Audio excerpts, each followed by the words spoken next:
Hi. This is new. Sorry I haven't seen you in a while.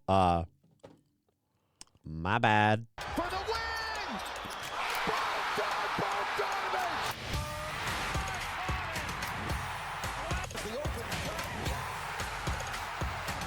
Who gets the deflection and caught? Are you? Goes for Bonga.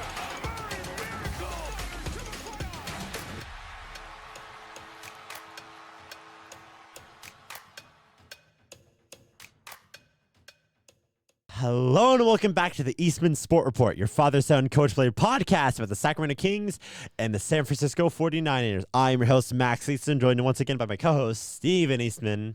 Hello, Max. Nice sweater. Thank you. It is very festive. I got this a while ago from GameStop of all places. I'm pretty sure it's some corgi from some show. I'm not 100% sure where, but I saw it online and went, I need that. I know. So we are festive here. We're recording on December 2nd. Yes. So I'm in my Niners. We're trying to bring a little bit of Christmas spirit. Little Christmas ho, spirit, and all you that. know? Yeah. Little jolly. Yeah. Little Christmas jolly. Mm-hmm. Your mom has a sweater that says Christmas jolly. Mm-hmm.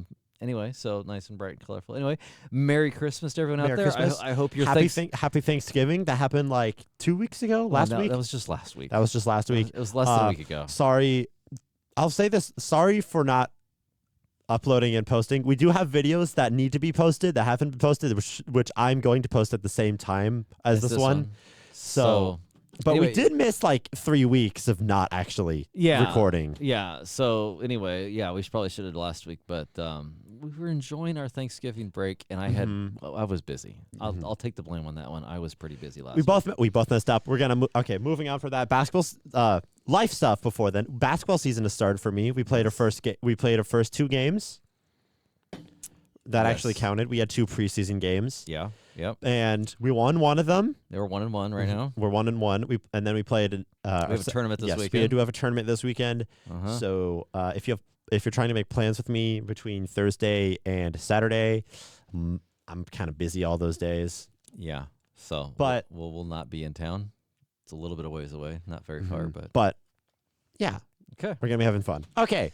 Moving on. So Niners. We're gonna let's take a look back. We're not gonna take a deep dive, but let's take a look back at the Niners since we last talked about them. So the last time we talked about the Niners was right before the Rams game. Yes. So the Rams game, well, that was ugly.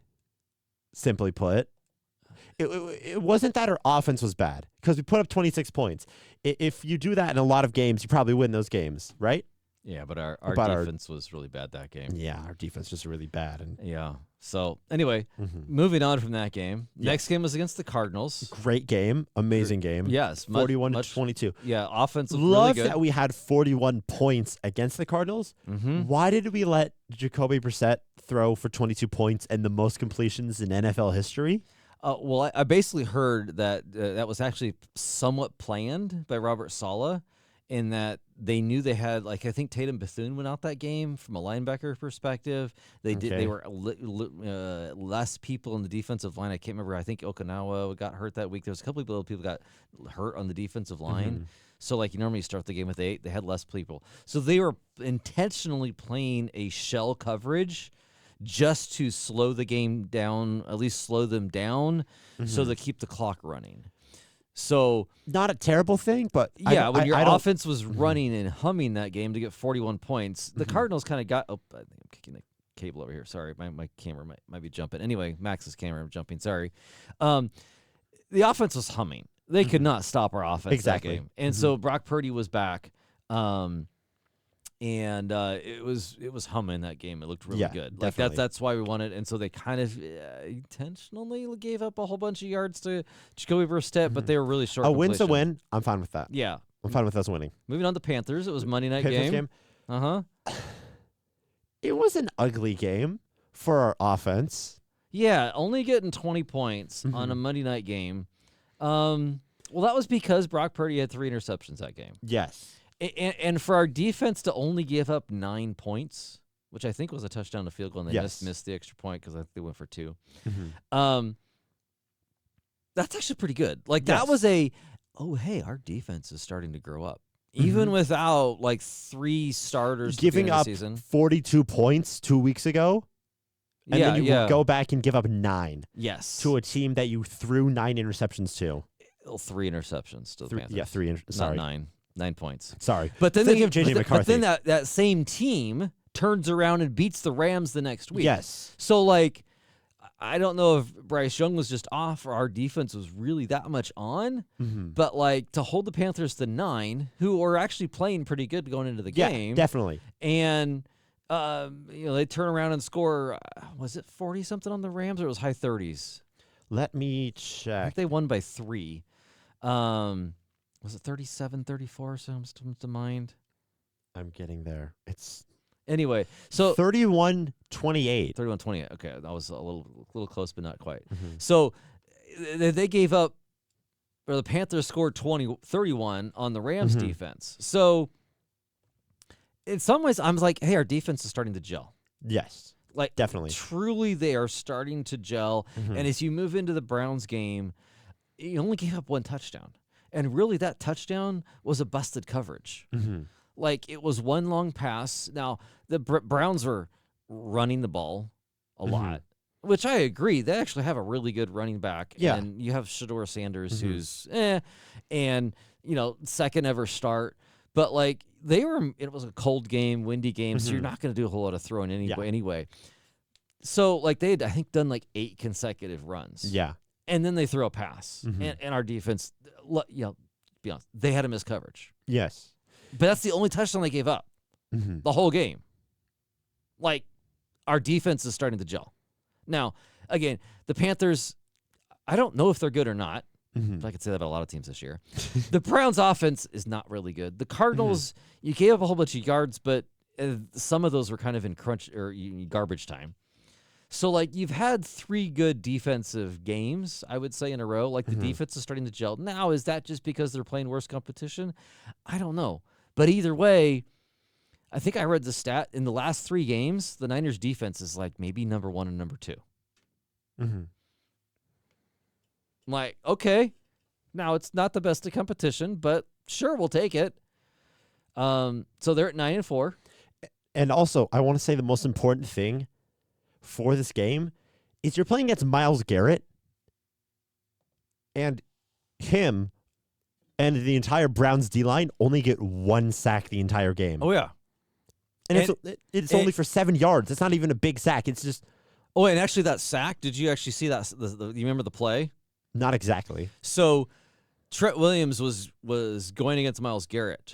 Oh, yeah. And so there was a gap between him and I think Burford's the guard on the right. So there's a gap between Trent Williams and Burford.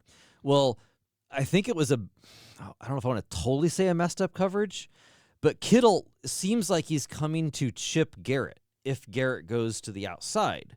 But then Garrett sees Kittle coming, and Trent Williams, I don't think, knows that Kittle is coming to chip him.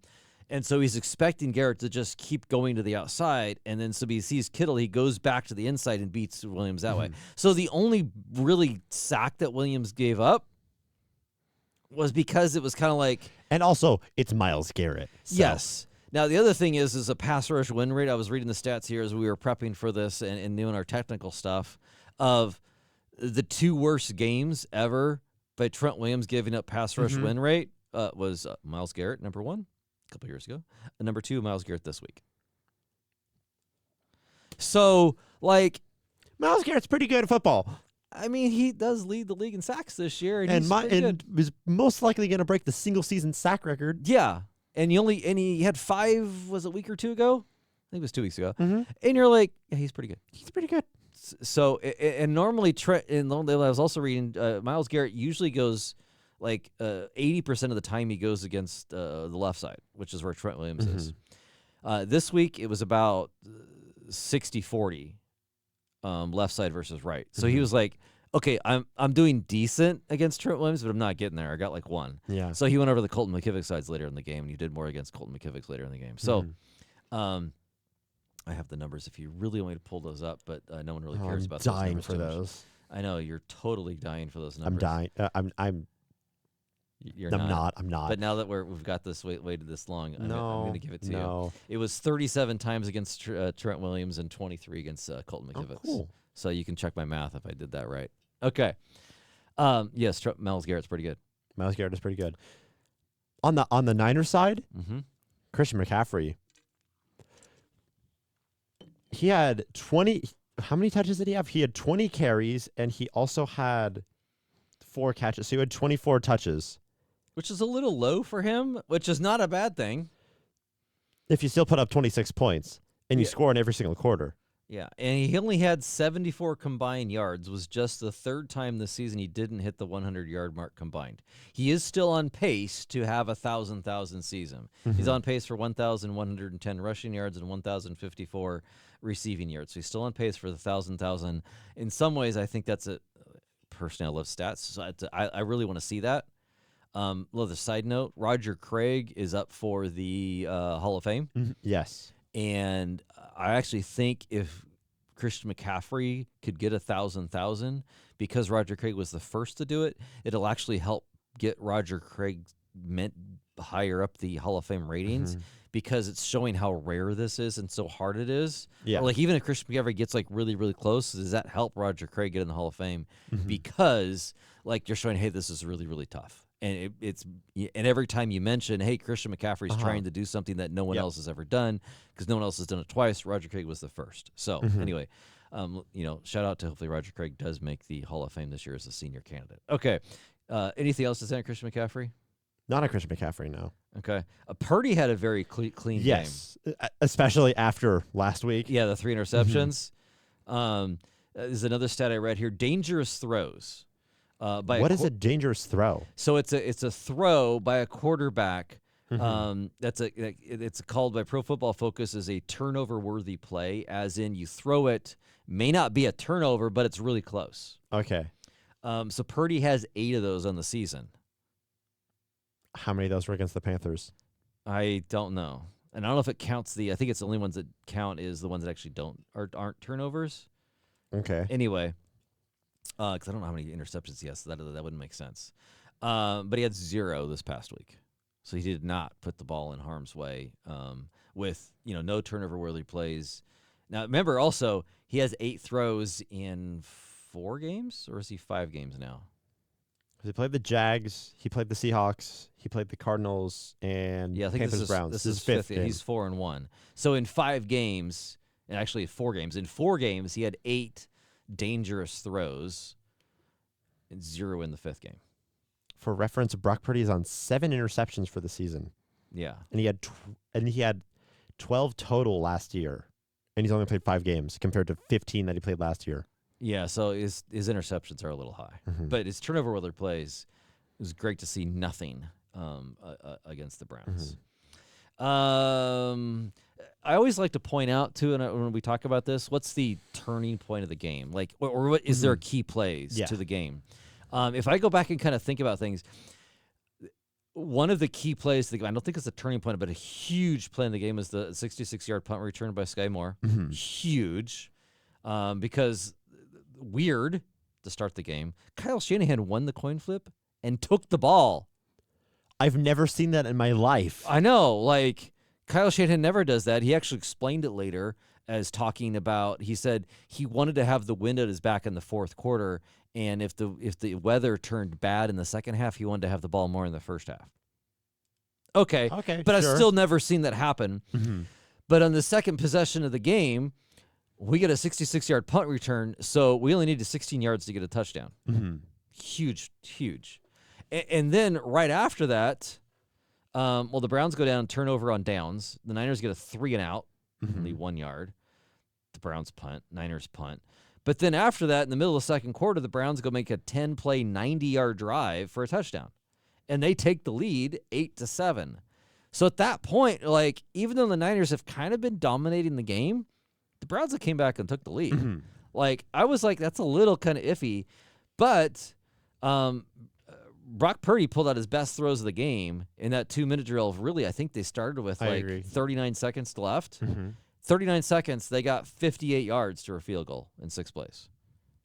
So I think that's kind of the turning point of the game, where it's like, Okay, Oh, so you're not going down. Wasn't that the only drive that the Niners, because that drive went all the way to the red zone, and then that Yeah. was the kick that like doinked right in. Yes. With Mackey. That was, I'm pretty sure, at some point in the game. I don't know if it changed in the fourth quarter because I heard about it earlier, but I'm pretty sure that was the only drive the Niners had in the red zone that wasn't a touchdown. Yes, they were Okay. doing really good at converting in the red zone this game. Okay. Making sure. Yeah. So, I agree with you. Niners are pretty good. Yeah, but I think that's the turning point of the game was that 39 seconds right before the half and getting a field goal. So I think that's the turning point of the game, and then they just dominated the second half. I agree. So that's my turning point of the game. Defense in the second half was great. There should have been a safety call that wasn't. Yeah, it was point. either intentional grounding or a could have been a holding, or but they called neither. was it a face mask? But they called it at like the 1 yard line, I think it was, or was it? No, I thought it was a intentional face hands to the mask. face? It was face mask. It is in the end zone, but it doesn't count for anything. Yeah, and even or Robert Saleh heard that, and he was and on the video. He's like, Huh, that still should be okay. safety. Yeah. But the other thing is our special teams. Our special teams are actually good. I know. I don't think we have a good special team since like So you've been alive? 2021. No, because like I'm we thinking had decent back then. I'm thinking the year that the 49ers went and lost to the Rams in the NFC Championship game. But they beat them in the last week of the season. Yes. They had good special teams Yes, back because then. That was and- Robbie Gold's And era. the main thing I'm thinking about was the blocked punt against the Green Bay Packers in the divisional round. Yes. That's what I'm thinking And of. you had Robbie Gold too, and you had a good punter back then. Yes. But so it hasn't been that long. But like last year we were dead last. Yeah. And we read a stat Worst earlier team in the that after the first week of the season, which we had Jake Moody, Mm-hmm. and a couple other, really special teams, it does take a little bit of time to get used to it. So Mm-hmm. from week 2 to now, we're the second best special teams.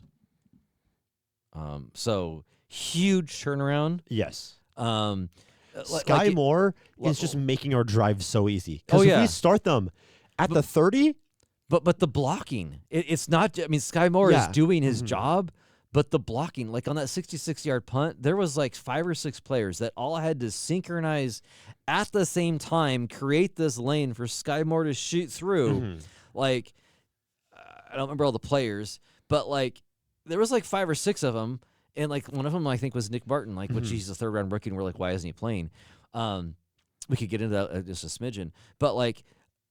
There's a lot of players that are playing excellent special teams. Like Brent Boyer is totally coaching this team up. Like I would almost say the Niners' biggest offseason acquisitions was Brent Boyer, the special teams coach, and Robert Saleh. Like we didn't sign too many free agents, but we signed very important coaches, assistant coaches. yes. That was probably our biggest offseason signings. So, back to this game, I mentioned Nick Martin. It seems like they're starting to give him a few plays here and there. He was actually in on the. He was in for one play. I thought it was like, was it the 2-point conversion? I have no idea. I'm being so honest. It was a 4th down. So it was a 4th down carry. So remember that the Browns got into the red zone, and the Niners defense stopped them right about the goal line. It was somewhere close in there. Nick Martin was in on that play, Okay. and he left on a concussion later. Okay. So it seems like they're starting him a little bit, but he's playing really good on special teams. So like good for that. Any other notes I kind of had about the game? This is the 3rd game in a row that I've watched for the Niners where I got the final score spoiled for me because we like to watch the whole thing before it ended. And this time I was trying to be really good about it. And then I opened Instagram.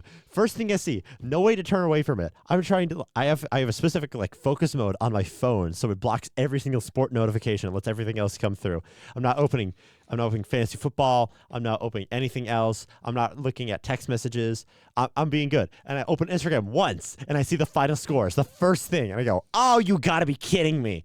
Now it was positive, but I was just mad.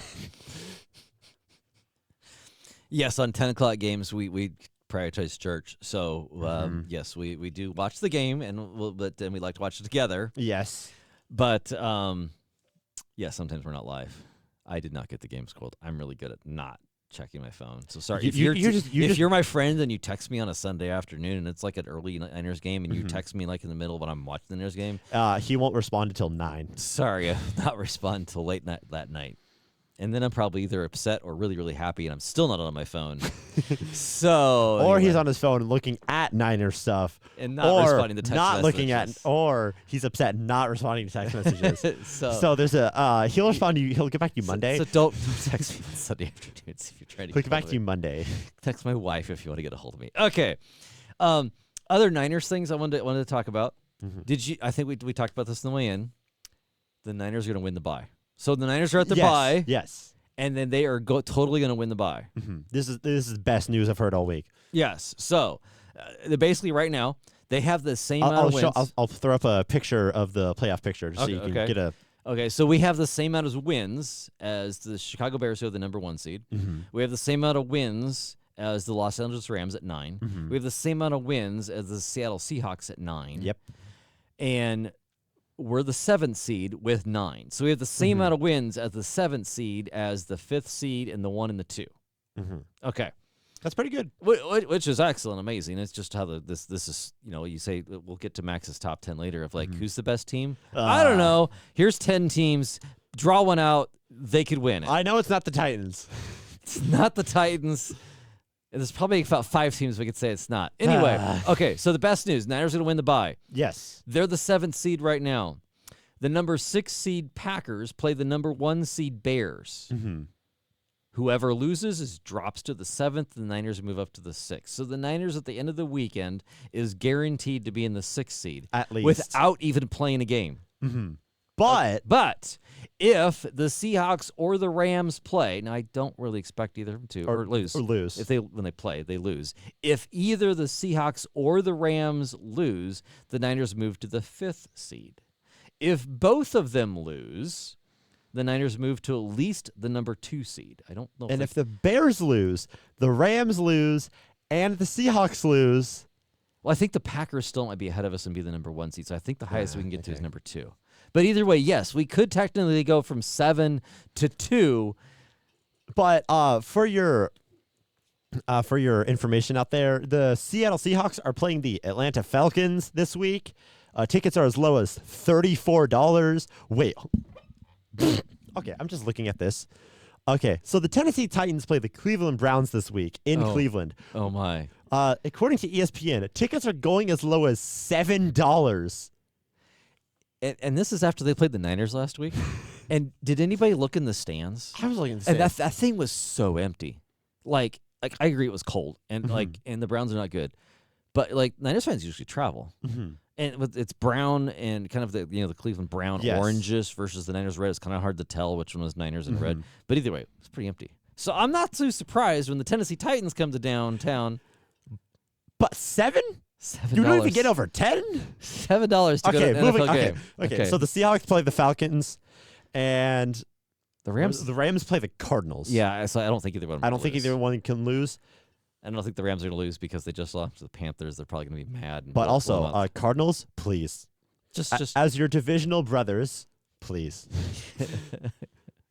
I need that. I need you to win so bad. Is Kyler Murray out long term, or yes, is it he's not playing. He's not playing the rest of the season. Okay, It's so Jacoby Brissett. Well, okay, I don't know if that's going to happen. They're not going to win, but I sure hope they will. Maybe somebody slips in a banana peel. Okay, I think that's all the Niners news we have. We're skipping one thing to get to the. Okay, you ready to do your? Which one are we doing? Yours versus the prime time. Okay, so are you ready for Max's Top 10. Hey, that's me. Okay, going into this week, the last time I did the power rankings was week 10. And back then I thought I knew who the good teams were. And this week I'm like, I think I know who the top 2 teams are, and otherwise, But do you really? No, not at all. No. Okay. Like I said, you could put the top 10 in a hat, draw them out, and you could probably justify any order that comes out. Okay. Am I biased in this ranking? Yes, you'll see one of my picks why later. Okay. Number 10. I have the Indianapolis Colts. They're probably falling, but They're definitely falling. After losing to the Texans last week, or this week technically, they're now 8-4 after start, and they're on a 2-game losing streak. So they were 8-2, were the first seed, and in 2 weeks, they're in the wild card. yeah. That's just how crazy this NFL season has been. Okay. So they're at number 10. But they had a good start, so they still should be in the top 10. I still believe in them. I still believe in Yep. Jonathan Taylor and the defense and a bunch of other things. And it was also a close game against the Texans. Yeah, the yeah, Texans yeah. also look really good right now. But Yeah, they're yeah. not in this list, by the way. Okay. Okay. Number 9. I have the Green Bay Packers. I Because could justify them being all the way up to 2. I'm no, I wouldn't. I could justify them being a lot harder than 9. Yeah. But I could also justify them being out of the top 10. So go ahead. Yeah, I think like 6 and below is like a bunch of like I guess teams. 6 and below, you could draw them out of a hat, like you said. It's like I But don't if know. you were okay, they're at 9 right now. They're at 9 right now. But if you were to come back to me in February and tell me they won the Super Bowl, would I be surprised? I mean a little, but I'd believe it. Yeah. Okay. Go ahead. So the Packers are doing really good. They just beat the Lions. The Lions aren't in the top 10 because they're the third seed. They're not even in the playoffs. They're the third in they're third in their division. They're a game and a half behind the Niners at they're 7. Good team, but Yeah. the Lions are a good team. The Packers, I have no idea what the Packers are. Well, they're just back and forth. Like some games they're good and some games they're not. Yeah, okay. Yeah. That's, Okay, number 8. If you told me at the beginning of the season I'd put them here, I'd smack you in the face. I have the Buffalo Bills at number 8. I would thought they'd be top 4 all year. Mm-hmm. Last throwback to week 10, the last time I recorded this, which should be out by the time this is uploaded. I had the Bills at number 1. In 4 weeks, they are number 8.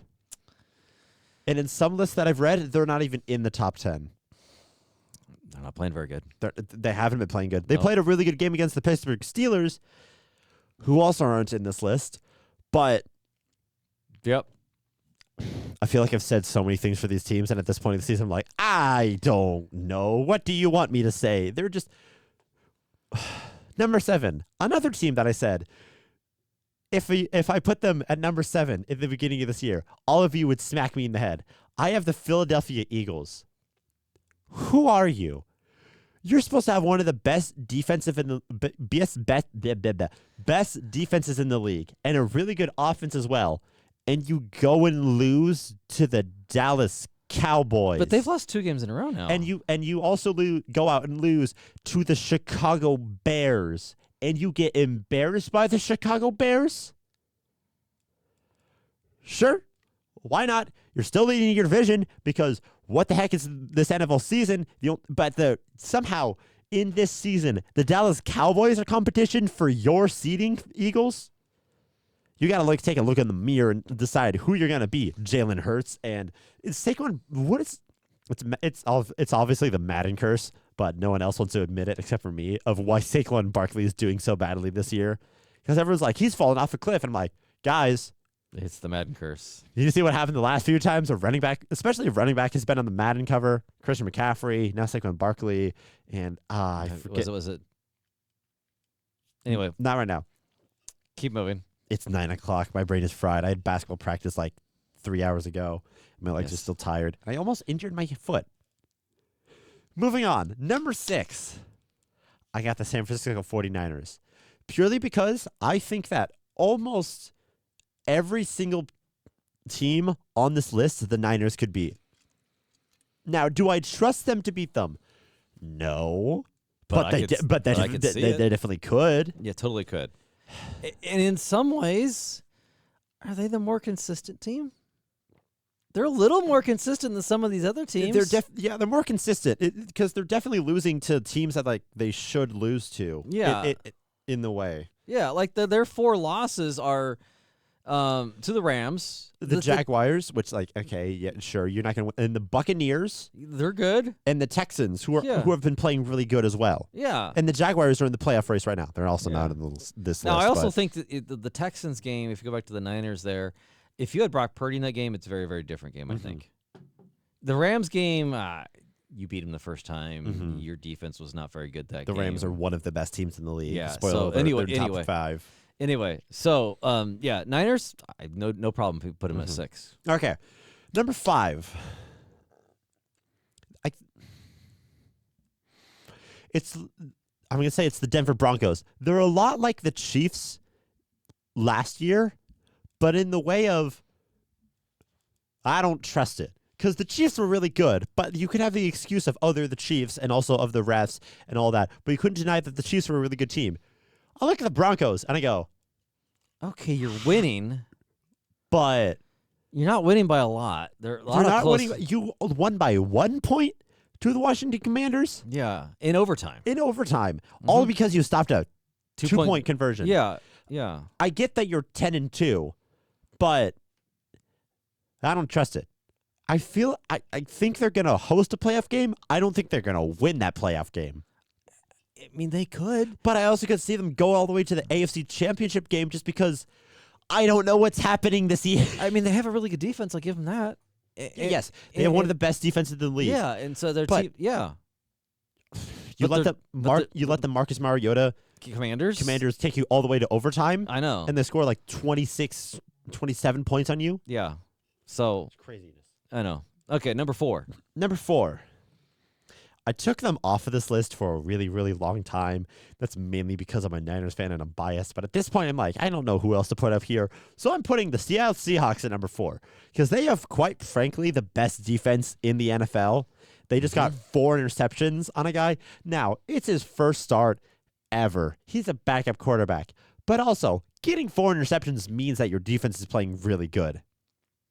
Like how the Panthers were last week. And we saw this again by them having Matthew Stafford to commit 3 turnovers against them, 2 interceptions, 1 fumble. So the Seahawks are really good. Sam Darnold's playing out of his mind. Jackson Smith and Jigba. Oh my gosh, that guy. Is he going to be the first wide receiver to ever throw or receive, ever have 2K receiving yards? Because I think Calvin Johnson's record is like 1,800. Well, it's the Matthew Stafford effect because if Jackson Smith and Najigba gets up to 1,900, the top 3 ever receivers to ever get there Darnold are all from Matthew Stafford. Are you high? No. Johnson. Put your hand down. Who's the quarterback of the Seattle Seahawks? Oh, I'm thinking Puka Nacua. You're saying Sam Darnold. I'm saying, yeah. Okay. Sorry, I was thinking Matt Stafford. I was the entire time like, huh? Okay. Sorry, guys. He's a grandpa. He doesn't remember things very well. Okay. I don't know what to say. Seahawks are good. I'm kind of scared of them for the final game of the season. I agree with you. Please beat the Rams. Honestly, please beat the Rams. Because if you beat the Rams, that means that the final game of the season, Week 18, could be for the number 1 overall seed. And I really want those NFL rival jerseys to be in a night game, Sunday Night Football. So, Seahawks, please beat the Rams in like 2 weeks, 3 weeks when you play them. That'd be really beneficial for us collectively. Anyway, number 3. I got the Chicago Bears. If you would have put the beginning of the season, you would have put the Chicago Bears at number 3. You would have leaned over to this desk and smacked me in the face. Even more than the other ones you just said earlier, like the Bills being at 7 or 8, or the Eagles being way down there. Like the Bears, I'd go over here and turn his mic off. Like, where's the beat button on that one? You know, what you're talking about, man? Yeah, exactly. The Bears at number 3. They're the hottest team in the NFL. I mean, I know you wrote it for Caleb Williams at the end of last season. Yeah, because you just like he doesn't look good, and now he looks good. The effect of having a good coach. Well, he also has a good running team, good running, type of thing there. The effect of having a good coach. Oh yeah, because huge. Your run game looks good. Mm-hmm. Your passing game looks good. You could actually know what's happening on the field and how to read a defense. Ben Johnson, you're a really good head coach. Can you stop coaching them so well and like 2 weeks because we'd play you and like it'd be cool if you stopped coaching. Yes. Hopefully by then they're not rolling because they play the Packers this week, and I don't know what the rest of their schedule is. But yeah, hopefully they're not rolling by then. Anyway, number 3. That's the Bears at number 3. They're playing really good. Number 2, another team that, if I said at the start of the season, is the number 2 seed. You probably wouldn't have smacked me in the head, but you've been very, very confused and called me a stupid head. You know what I would have called you? What? I think if I know who this is the team I predicted at the beginning of the year was going to go from a really bad team to a really good team. Now, I did not have predicted to be this good. Let's just say it. It's the New England Patriots. Drake May, who are you? And I've been watching. I watched the. Is he up for most improved player? Is there a most improved player? There's a comeback player. There's not a most improved player. That's an NBA thing. Anyway, sorry. Go ahead. I've watched some Patriots games, and like I've seen a bunch of quarterbacks, and like they're good, but like after watching like the Buccaneers game against the Patriots before the Niners played, and then also watching the Monday Night Football game against the New York Giants, he passes the eye test with flying colors, man. Yeah. He is so good. And why did the Patriots have to have him? After they left Tom Brady. Could he like go to the Giants or like No, you don't want to go to the Browns or what's another, or the Titans? Yeah, he should have gone to the Titans. Yeah, it's like, I mean, come on. or the Bears. No, I have Caleb Williams. Titans. He should have gone to the Titans. Like, the Patriots don't deserve this, especially after all they've had. I know. They don't deserve a number 2 team. Okay, who's your number 1 I'm team, just Max? jealous of the Patriots. The number 1 team, even though they lost this week, I still believe they're a really good team. I still think they're the best team in the league overall.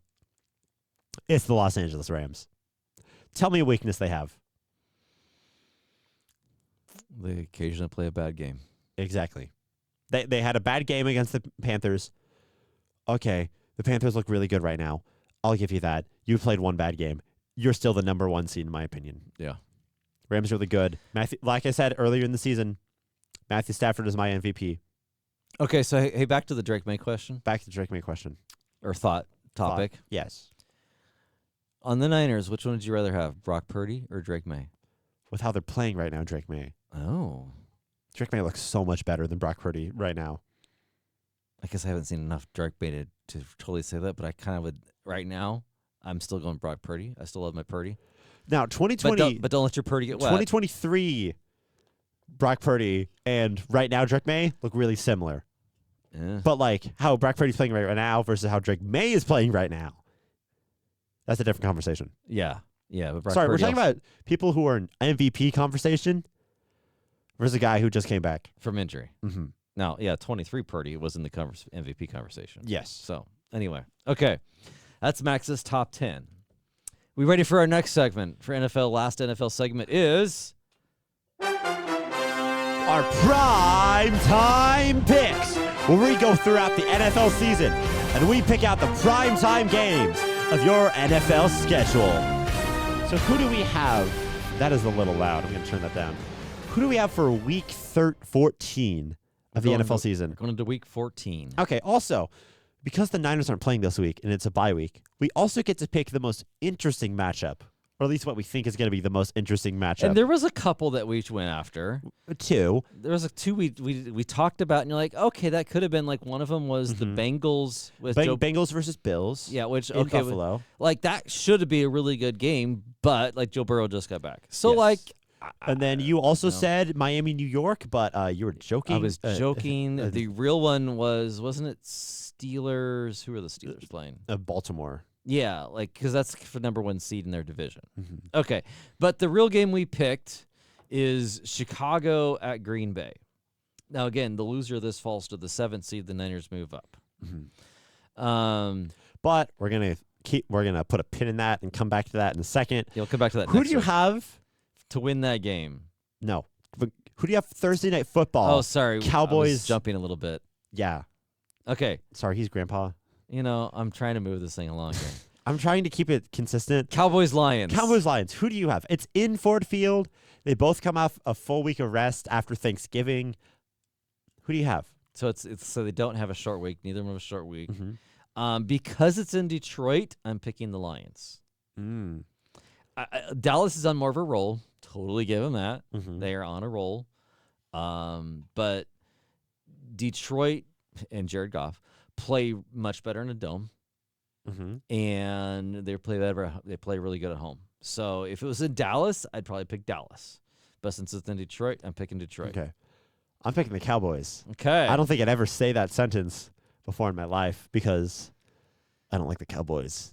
I don't team. either. But that's not why I'm picking them. Not picking them this game. I do think anyway. the Cowboys are in such a roll. And like people are trying to say Dak Prescott is an MVP candidate, and No, please don't. I sort of get it because of how he and George Pickens is carrying this team to a. Oh, come on, CeeDee Lamb. You're on my fantasy team. Why wouldn't you be the one carrying? I'll pound the. Okay, sorry, go ahead. Pound the table. Pound the table for that. Move the camera. Okay. Just keep checking every now and then to make sure my phone isn't dying. Okay. Keep going. Okay, I have the Cowboys. I think they're in a hot roll. And the Lions are kind of like slowing down a little bit. I'm a little worried about that. So that's why I'm picking the Cowboys. But I think they got to pick it back up, and they had a full week of rest. It's not a short week. Okay. It's a normal week for them. I can see both. Yes, I can talk myself into both. For every single game this week, I could talk myself into both. I'm being 100% honest. Yeah, I agree with you. Okay. Okay, next game. This is the game we talked about earlier. The Chicago Green Bears Bay. versus Green Bay Packers. Mm-hmm. I'm going to say it's in Lambeau Field, and the Packers have historically been really, really good against the Bears. So I'm picking Green Bay. Okay. And also, I'm pretty sure. Let me check real quick to make sure I'm not wrong about this. Yeah, No, this is the first time that they've played. So This is a good this year. rivalry because of the Bears and Chicago, Wisconsin, Wisconsin, really close next to each other. Mm-hmm. Chicago's not in Wisconsin. I'm talking about Chicago versus Wisconsin because it's Okay. right across the line. Okay. I've actually driven from Chicago up to Milwaukee area, business travel years ago. Okay. Anyway. Who do you have? I'm picking Green Bay too, so we're not picking Dang. different. Okay. But I could totally talk myself in either way. I wrote this down beforehand, so I have my picks written down. Mm-hmm. I'm going with Green Bay. I trust Jordan Love more than Caleb Williams. I trust too. the Packers defense more than Bears, but it's not by a lot. Like, it's by a little bit. Mm-hmm. Definitely. The Bears have been kind of winning close games, and so that's where I'm kind of thinking it's going to come back and bite them a little bit. Okay. Anyway. The reason why I picked why I picked the Packers is because it's a divisional game, and also I think the Bears are going to win. And this season hasn't been very predictable, so I gotta go against my gut at some points. That's an interesting way to pick. I did that a few weeks ago, and when I say a few weeks ago, I do mean a few weeks ago when I went, the Steelers are playing the Bengals, but what if the Bengals just win? And the Thursday Night Football, and then they did. So I'm a prophet. Everything I say is true. I've never said a wrong prediction in my life on this show. Yeah, right. See you next week. See you next week to review how bad his picks are. Anyway. Okay, Houston, Sunday night game. Houston Texans at the Kansas City Chiefs. In Arrowhead Stadium. Okay, so this game, I heard somebody else say this. This is an interesting game. The loser of this game is just out. Like eliminated? No, not officially. Oh, okay. Not officially. But, like, whoever loses this game, like, yeah, you're not going anywhere this season. Like, you should just, like, if you, like, there's some announcers type of thing, sports people talking, and they're like, yeah, the loser of this game, like, you're just not going to do anything this year. Like, I'm sorry, you lose, you're out. If there was an eliminator type of game. So, in this loser, you're out game, I'm picking Houston, even though it's in Arrowhead. It's on Sunday Night Football. I just do not like Kansas City this year. And Houston the last couple of games have looked really good. Their defense is good. And C.J. Stroud's finally starting to turn things around. So, yeah, I'm picking Houston. I'm also picking Houston. Oh, come on. I did not think about how you were going to pick. I just picked who I thought was going to win. Okay.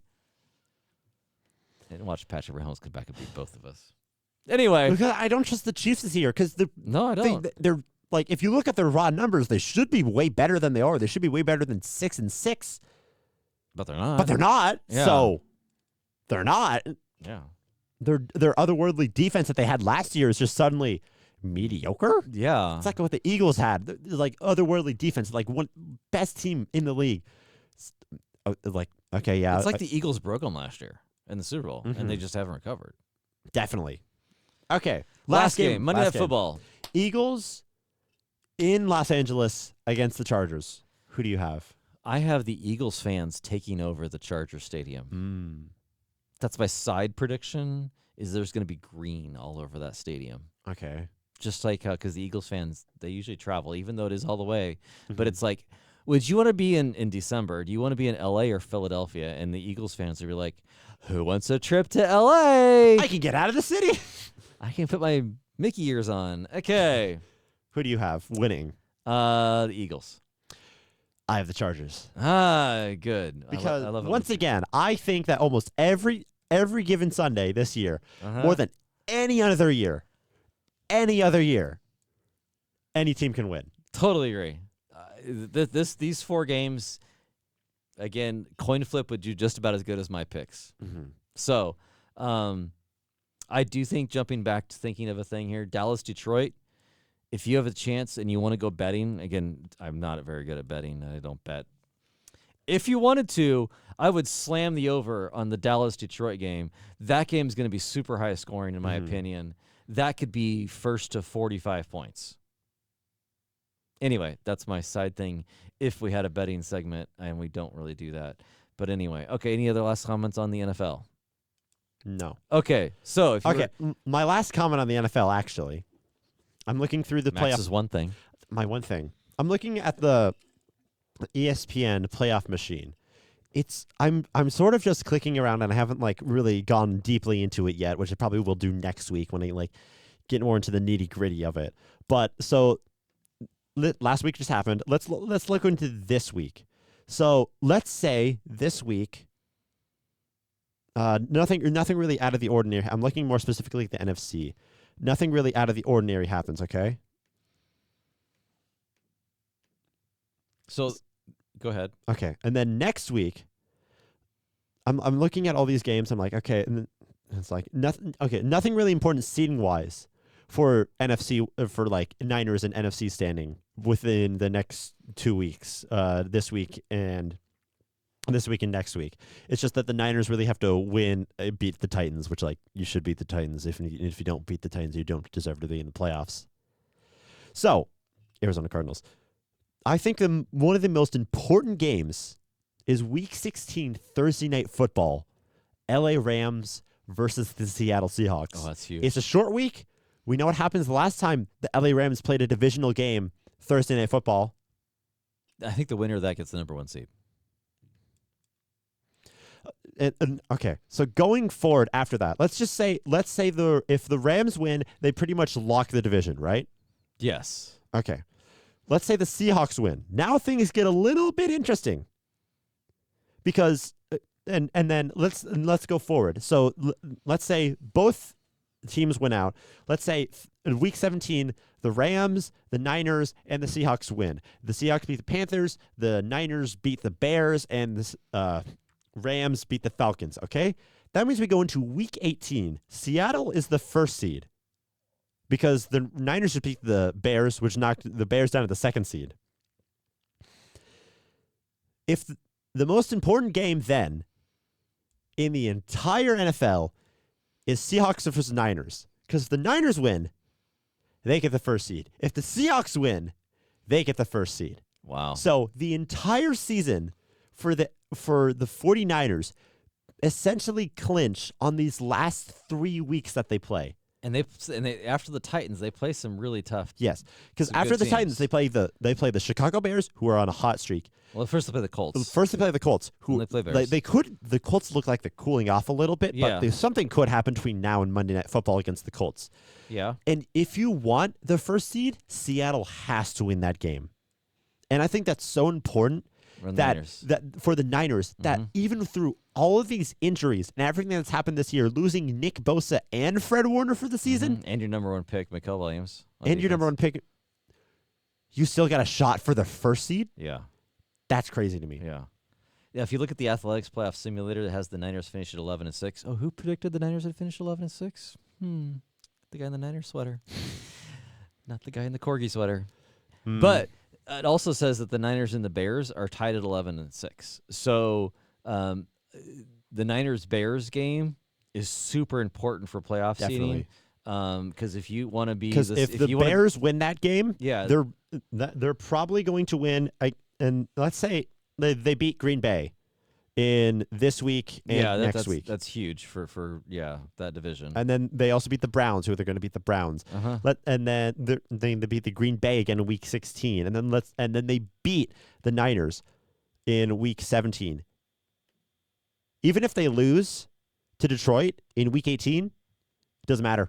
Yeah, they still have it. So even if they lose to, doesn't matter. Even if they lose one of these games against Green Bay, doesn't matter. Yeah, so the playoffs. The most important part is for the Bears is that they beat the Niners. And it's super important for the Niners to beat the Bears to move up. The Bears are probably going to drop one game. Let's be honest. They're not going to beat the Packers both times. I don't think they're going to beat the Packers both times. Yeah. And I don't know about the Lions in week 18, because if the Lions win that game and beat the Bears, they might have to win just to get into the playoffs. So it's going to be desperate. And also something that's really cool about this is if the Niners beat the Bears in week 17 and then the Bears lose one of the games against Green Bay, week 18, if the Bears lose, they're out of the playoffs. Yeah, it's that close. This is such a tight race and so interesting to see how all these pieces fit around. If you shift one thing, how another changes, and it's the ESPN is pretty cool. The playoff simulator for the Athletic is also really cool because it has the Niners and the Bears both at 11-6, as the Seahawks at 12-5. Now the interesting in the NFC is they have the Seahawks at 12-5 with the second best record in the NFC conference. Because the Rams are at 13-4, they win the number one seed, and then they have the Packers at 11-5-1, the Eagles at 11-6, which is the same record as the Niners and the Bears, and then the Buccaneers at 10-7 is what they have figured out, and the Lions are at 10-7, Cowboys are 9-7-1, Panthers are 9-8. So like that's the top 10 in the NFC, but it's like it is super close, and like if the Niners Bears is super important. If the Niners want to move up and not be the 7th seed. I think the three most important games for seeding throughout these, LA versus Seahawks. Yeah. Niners versus Bears. And Bears Packers. And Bears Packers. Yes. Those are three most important games. Yeah. And then if the Niners beat the Bears, there's a fourth game that's added, which is Seahawks Niners. Yes. For the number one. If that one really is for the number one seed, that'd be awesome. That'd be so crazy. Oh boy, can I go to that game? The answer is no. This ticket is going to be $200 at least. At least, maybe more. Anyway, okay, we've talked enough about the Niners. We meant to talk less about the Niners, and we talked way too much about the Niners in football. But there's kind of a reason for that.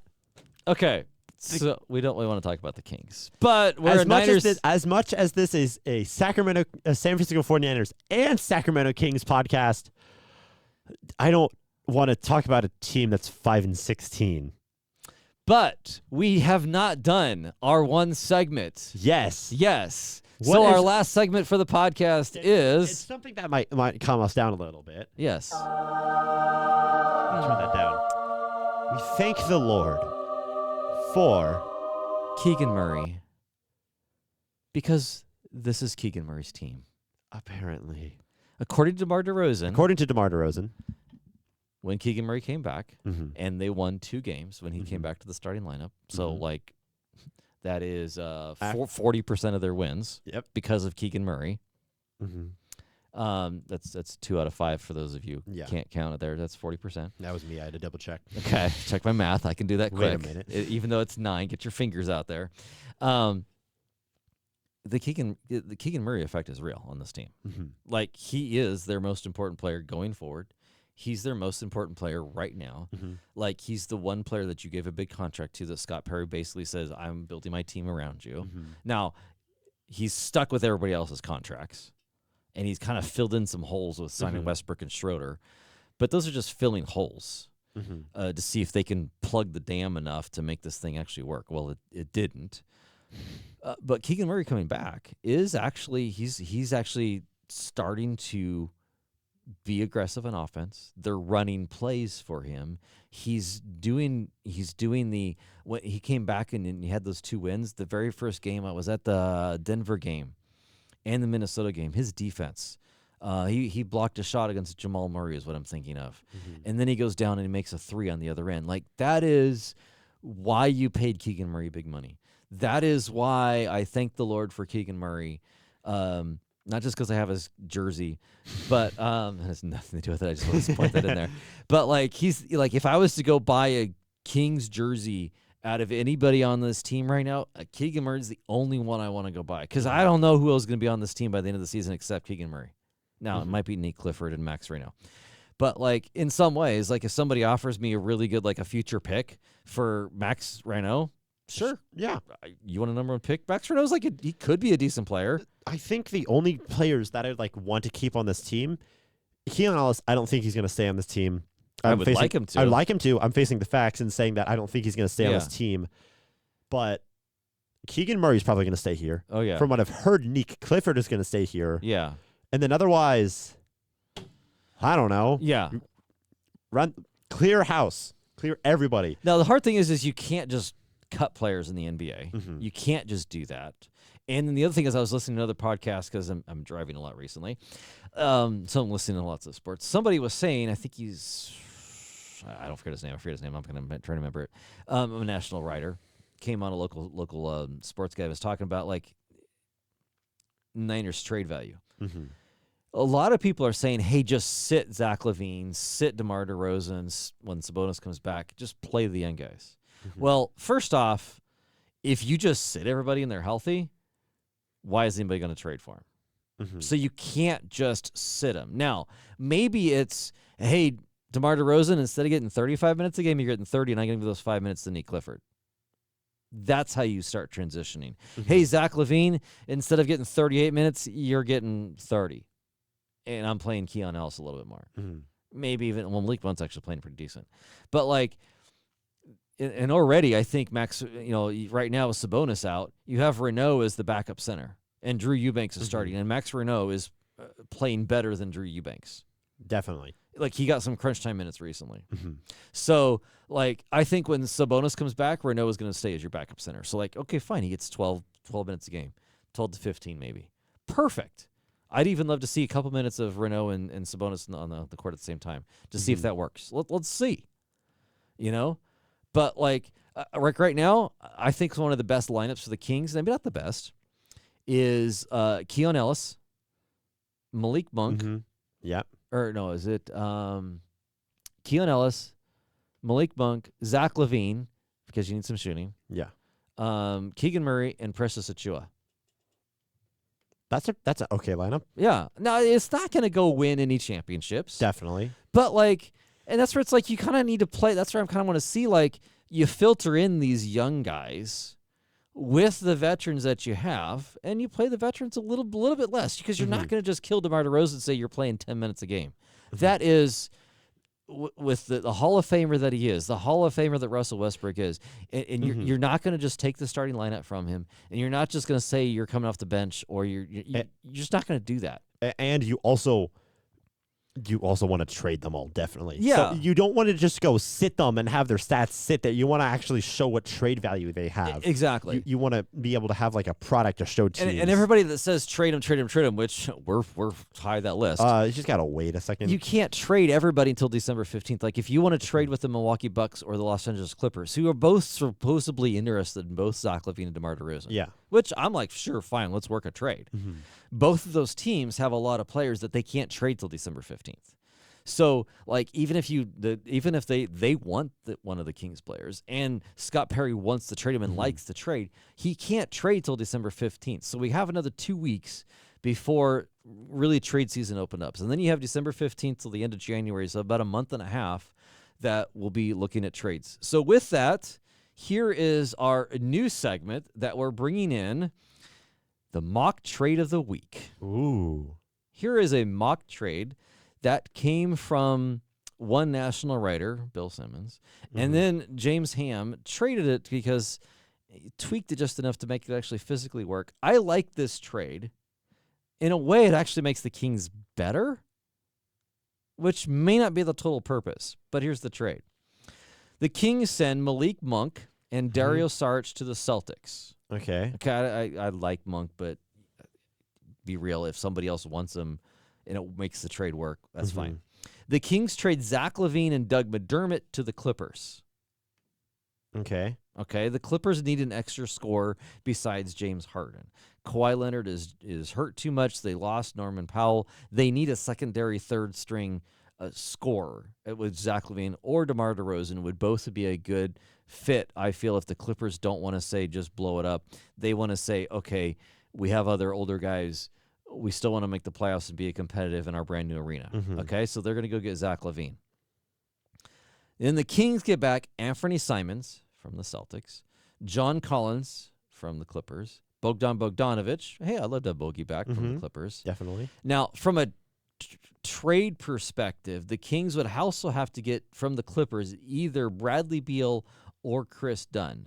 Now, Bradley Beal's injured for the rest of the season, so basically you'd be getting him as a trade filler for salary reasons. Because if you're trying to get rid of Zach LaVine, you have to take back some salary, okay? But you're not going to play him. So, like, who cares? It's like it's a filler. Yeah. The thing is, the Kings would get rid of LaVine and Monk's contracts. You still could try to find a trade for DeMar DeRozan to somebody else, okay? So it'd still be, hey, we could still do more. But this trade gets you Anthony Simons, which is not a bad player. I actually think he's athletic and he could work. John Collins, statistically wise, he's the arch prototype of what you want to put next to Sabonis, as in he can shoot threes. He can play defense. Yep. Now, I've heard some people say about him, and once you see him, why does every team, once they trade for him, immediately want to trade him? There's probably something there. But you're not you're trading John Collins to see, well, maybe he works next to Sabonis. Maybe it actually fits because he's on an expiring contract. So the Kings would get back $70 million in expiring contracts. Now, their salary actually goes up, and they might have to go into the luxury tax and pay money. So would Ronnie Dive pay money to get out from LaVine's contract? That's where Scott Perry's going to have to go and say, Ronnie Dive, we're going to become a tax-paying team. Not a lot, but that means you're not getting this fat check of the tax money coming back to you, but we're getting off Zach LaVine. Would they do that? I love the idea of all of this, but knowing Vivek Ranadive and knowing what type of guy he is, no. The guy who I have not seen once in my life the Sacramento Kings team go over a luxury tax, no. But this is a one-time thing because you're getting $70 million of expiring contracts. So I don't know how realistic it is from a Kings perspective. But this is totally if I'm a Kings GM, Scott Perry, I'd be like, please sign me up. Please, please, please, please, please, please. Because it gets you $70 million of contract. Because right now, where the Kings are signed up, basically they've signed up, if they can't trade their players, they're basically saying we have to wait to get out of DeMar DeRozan, Zach LaVine, and maybe even Malik Monk till 2027. So you basically have 2 years of this mess. If you can't trade DeMar DeRozan and Zach LaVine, you're stuck with 2 years of a mess. And at that point, Sabonis could be like, I think Sabonis' contract might be up too. You're at the point where he may not want to come back. Now, maybe you don't want him coming back at that time, but basically we'd be living through 2 years of mess, of the exact mess we are. This would speed it up to say we're now getting out from under that mess faster. So that's the good of this thing. That's where the fun thing is what else we talk about the Kings? Hey, fake trades. That's our fake trade for the week. Okay, one trade that I saw a while ago and I finally was able to find again. It's a multiple team trade, like mock rebuild for the Kings that we could do this season. Okay. It would have to be. Is this the one like super like 6 or 7 like 6 teams or 7 involved? Not trade in total, but like it's a lot of things. Okay. This is super complicated. I think I remember correctly. Okay. But go ahead. I don't know if you saw this because this is from Sack Kings 247 on Instagram. So I don't know if you've seen this. Probably not. Go ahead. Okay. So, starting out, this cannot happen until January 15th, the first part, because Okay. this involves Jonathan Kuminga. Oh, okay. Okay. This is a 3-team trade to start out. So, the Kings would trade Domantas Sabonis, Isaiah Stevens to the Warriors. We have an Isaiah Stevens, or is Isaiah Stevens coming from somebody else? I think he comes from somewhere else. Okay. I don't. Sorry, go ahead. I'm just reading what I'm seeing. Okay. To the Warriors. Okay. And then to the Clippers, we would trade DeMar DeRozan and our 6th round pick this year, which is Charlotte's 6th round pick. Charlotte Hornets. Second round pick? Second sixth round pick. Yeah, second round pick. Sorry. Okay, sorry, yes. 2026. Sorry, I was Okay. thinking of that. Okay. Okay. So you're And getting then rid of both, and then and you're getting rid of hold on, both let me just- DeRozan let and me- Sabonis. yeah, okay, let me just read this. So the Warriors would in total get Sabonis, Isaiah Stevens. I don't know how they get Isaiah Stevens. I'm Maybe just going going with with the Clippers. with this. Yeah. Uh-huh. Maybe it's a different trade. I don't know. And then they would get the Clippers 2023 second round pick. 2031 second round pick. Okay. It's 2023 to happen. And the Clippers would get DeMar DeRozan, our second round pick this year, which I already talked about, and Buddy Hield. Okay. Okay. And then for the Kings, we would get John Collins, Again, we talked about him, yes. Jonathan Kuminga, Okay. Moses Moody, Oh, okay. Derek Jones Jr., Okay. the Warriors' first round pick in 2028, Okay. and then the Clippers' first round pick in 2030. Oh. And it says here that the Warriors pick is a top 10 protected. Okay. Okay. Okay. Moving on to the next 3-team trade Because again. you're giving up Sabonis and DeMar. DeRozan, so you're getting Yeah. 2 first-round picks back. Mm-hmm. You are getting Kuminga, which Mm-hmm. okay, I could go for it. Now the thing is with that is you're basically saying this is a rebuild. this is a full reset because you're getting rid of Yes. Sabonis. You're Mhm. not keeping Sabonis. Mhm. Okay, go ahead. Okay, and this is the second one Okay. of the second 3-team trade. Okay. And this one can't happen until January 16th because this involves Russell Westbrook. Okay. So the Bucks, this involves the Kings, obviously, the Milwaukee Bucks, and the Portland Trailblazers. Okay. So the Bucks would get Zach LaVine, Okay. Dario Saric, Okay. and Ryan Rupert from the Trailblazers. Okay. And then our 2029 round 2 pick. Okay. And then the Trailblazers would get Kyle Kuzma and Russell Westbrook. Okay. Now, why one team would ever want this, I don't know. But I mean, I could see that the Bucks wanting Zach LaVine Mhm. because they need some shooting and scoring to go with Giannis. Like that. no, I'm talking about the Trailblazers. I don't know why I'd ever want Kyle Kuzma and Russell Westbrook on the same team, especially now. But Well, they're giving up. Who are they giving up? Who are the Blazers giving up? I haven't gotten to what they're giving up yet. Oh, okay. This is the most this trade is the most unrealistic part if I'm reading this because the Trailblazers are like sort of in rebuilding, but like trying to contend right now mode. Yeah, they're kind of rebuilding. Okay. But Damian Lillard comes back next year, Okay. possibly. So the Kings get out of this. We get Bobby Portis Okay, from the Bucks. from the Bucks, Mhm. Robert Williams III from Portland. We Okay. get Kevin Porter Jr. and Ryan Rollins also from the Bucks. Okay. And then we would get, I do not know how to say this guy's name, but I'm going to try my best. Duop Reith. Okay. From the Trailblazers as well. Okay. And then we'd get the first round pick this year. From the Blazers. From the Bucks. And then Okay. and then we'd get the next year's 2027 second round pick from the Trailblazers and then 2030 second round pick from the Trailblazers as well. See, I don't know why the Trailblazers would do it, but I can see the from a Bucks. Kings perspective, I'm all for. I can this see why trade. the Bucks would agree to this. I don't really see why the Trailblazers would agree to this much. Okay. Yeah. And then this is the last part of the trade. Mm-hmm. And this one can happen the earliest. This one can happen December 15th. So the Kings from the Brooklyn Nets would get the 2027 second round pick, the 2028 second round pick, and then the second 2028 second round pick because the Nets have 2 of those in Okay. 2028. Okay. And the Kings would trade Dennis Schroeder. Oh, because they have. But the Nets Schroeder played good with the Nets last year at the beginning of the season. Mm-hmm. And they have salary cap space so that we can just take back second round picks and they can Okay. absorb him. So a recap of this is the players that are going out is Domantas Sabonis, Uh-huh. DeMar DeRozan, Uh-huh. Zach LaVine, Russell Westbrook, Dennis Schroeder, Dario Saric, and Isaiah Stevens, which I don't know how we got Isaiah Stevens, but I'm just going with this. I'm going with this. and we lose 2 second-round picks. Okay. Okay. Incoming players are John Collins, Okay. Derek Jones Jr. He's a rental. Mhm. John Collins. Yeah. Okay. Derek Jones Jr., Moses Moody, Okay. Jonathan Kuminga, He's a good bench player. Mhm. Jonathan Kuminga could be something. Bobby Portis, He's a bench player. good bench player, but I'm wondering if I think he could start for us as well. he could, but I'm wondering if that'd be a player that you might just buy out because he's old. Okay, anyway. Older, not he's yeah. still a good player. Okay, and then Kevin, I think this is like bench depth after this. Mhm. Kevin Porter Jr., Okay. Ryan Rollins, Yeah. Robert Williams III, Yeah. Duop Reith. Okay.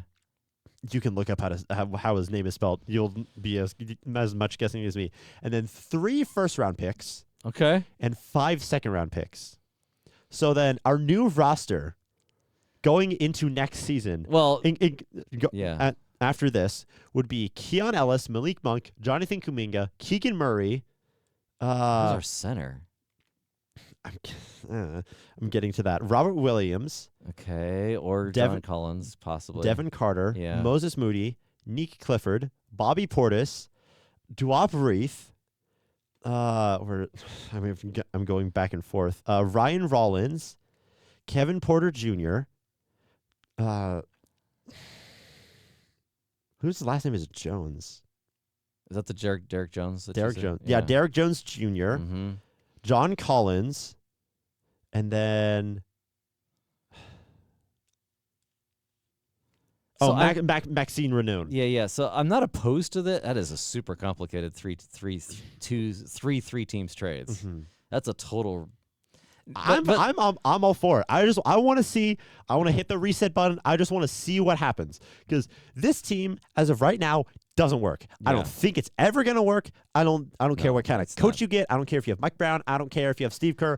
I don't care if you have Greg Popovich. Greg Popovich. I Or don't care Phil if Jackson. Phil Jackson. Yeah. This team doesn't work. We just need a reset. Yeah. And that would reset the team. Mhm. So Reset the team. Reset the culture. Just get push all the things away. We just need. We just need something else. This is something else, and I think it would put us back in a playing team tournament area. It wouldn't make us a playoff team, but I think it want to would be that. I want to somewhat ways tank because I like the draft picks coming out this year. Mhm. But anyway, So it would definitely make us a better team because I think the pieces fit together. Because yeah. As of right so now- we will lose talent, but I Mhm. think we might fit better together. And you have Kuminga and Keegan Murray are your possible your foundation yes, pieces going and forward. then maybe you keep Malik Monk and Keon Ellis possibly as well. Yeah. And It says their projected starting 5 is Keon Ellis, Malik Monk, Jonathan Kuminga, Keegan Murray, and I do not know which Blazers player that is. Robert Williams III. Yeah. The bad thing on that is we tried Monk and Keon Ellis at the end of last season, and that doesn't work very well. So you still need a point guard. Mhm. Now, is that because we traded everybody away and we're at the end of the season and you're like, who cares? I'm fine with that. Mhm. But overall, you're like, Imagine we have 15 wins by December 15th. we're not going to have 15 Okay. wins. We have we have 5 right now. Imagine we have 10 wins by January 15th. Oh, by January 15th. January 15th. Okay. Imagine we have 10 wins. Yes. Or 15 wins by Mhm. then. Would you be willing to hit the reset button? I'm ready to hit it right now. Me too. So you're like, I don't say that. I'm not. I think I don't know how well this fits out contract wise or Yeah. actually like team depth wise besides the Kings, but Mm-hmm. I think it's a good trade. It's not a completely unrealistic. Let's trade DeMar DeRozan and Zach LaVine for Giannis Antetokounmpo because contracts work out that way. No, It's but not gonna work. Those are kind of realistic. mhm. Anyway, okay, so that's what we're gonna do for our King segment for a couple weeks. Of how can we move the puzzle pieces around? Yes, we might talk about how the Kings are playing. Other fun NBA facts. Mhm. We talked about this before the podcast. Oklahoma City Thunder. They actually have how many first-round picks next year, this coming draft? They have 4. 4. They have 4 first-round picks next year. Mhm. And they technically could get about 2 or 3 in the lottery. Mhm. Yeah, because they have the Clippers unprotected. Yes. Let Let me double check. As he's pulling that up, they have lots of things. Okay, so right now, they are. Oh, go ahead. So are you ready? Okay, so they have the Clippers' first round pick. They have the Utah Jazz's first round pick. And they also have, because they're in the lottery right now, because of how this stuff is working out, they have the Philadelphia 76ers first-round pick. And all three of those teams are not very good. The Sixers are okay. Yeah, they're okay. But you have the Jazz and the Clippers first-round pick. And also, I pulled up just because I had it saved already, I pulled up the NBA Draft Lottery Simulator. And first result was the Kings getting the first overall pick. So, can you hit save on that? Anyway. I'll take a screenshot. Okay. So, Oklahoma City Thunder are 20-1 after 21 games. Just for the fun of it, I'm like, hey, the 2017 Warriors won 73 games. What was their record after 21 games? You ready for this? They were 18-3. Thunder are better. Okay. If you go to the Chicago Bulls, who won 72-10, and they won the championship. Warriors did not that year. After 21 games, they were 19-2. The Thunder are better. Thunder are better. So, If you go on to the pace that the Thunder is at, they are on pace. Now, remember, this is an 82-game season. mm-hmm. Would you like to tell the audience how many wins they're projected to get? Okay. Oh. Here, let me reenact what I said. So I said, what are they on?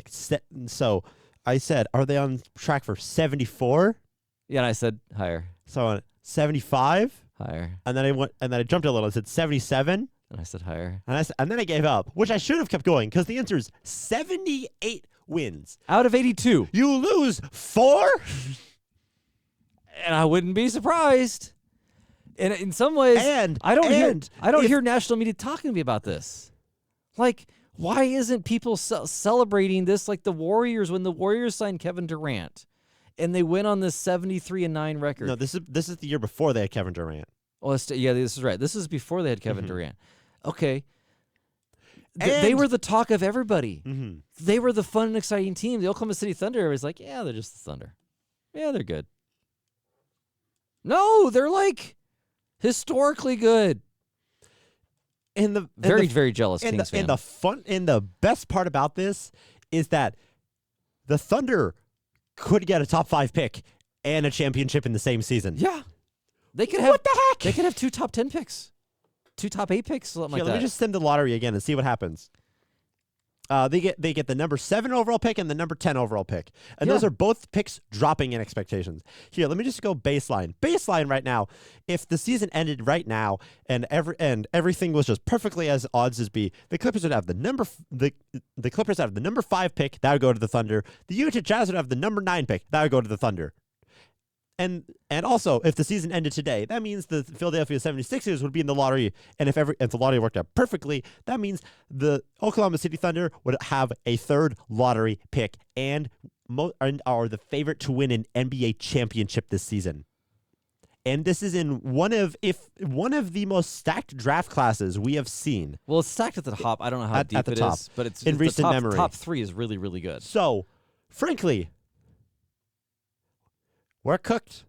The rest of the NBA. The rest of the NBA is cooked. We have been saying this for years that the OKC Thunder GM has been playing 2K for the past 5 years, and this is part of 2K where you I just win the next 11 championships in a row.